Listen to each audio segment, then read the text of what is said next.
त्रिजटा के कार्तिक पूर्णिमा पर दान की कथा यह है कि रावण द्वारा सीता हरण के बाद सीता को अशोक वाटिका में त्रिजटा की देखरेख में रखा गया था।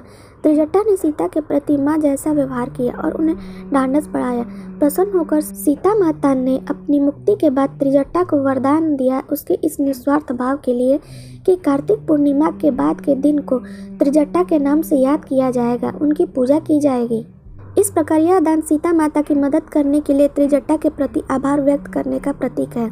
त्रिजटा का योगदान। त्रिजटा ने सीता के कष्टों में उनका साथ दिया, उनकी मदद की और उन्हें हिम्मत दी। आज भी कई जगहों पर कार्तिक पूर्णिमा के बाद स्त्रियां विशेष रूप से कार्तिक पूर्णिमा के दूसरे दिन त्रिजटा की पूजा करती है और उनके नाम से दान करती है। यह दान अच्छे कर्मों का फल और माँ सीता की मदद करने वाली त्रिजटा की भक्ति का प्रतीक है।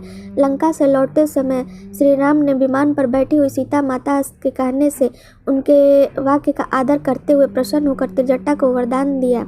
पहले उसको वस्त्र अलंकार से आदि से संतुष्ट करके कहे, त्रिजटे तुम मेरी मृदुल वाणी सुनो।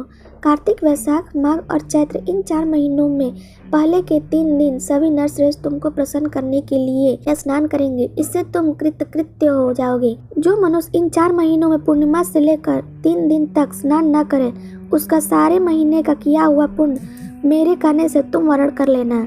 और यह भी वर देता हूँ कि अपवित्र स्थान में विधि पूर्वक किए हुए श्राद्ध तथा हवन आदि भी यदि क्रोध से किए गए हो तो वो भी तुम्हारे हो जाए। और ये भी सुनो, बिना तेल के पाँव धोए तथा बिना तिल के तर्पण करके वे पुण्य भी तुम्हारे हुए। हे त्रिजटे, दक्षिण से शून्य सब श्राद्ध भी तुम्हें प्राप्त होंगे। इस प्रकार त्रिजटा को वरदान देकर श्री रामचंद्र जी सीता माता के साथ वहाँ से प्रस्थान कर गए।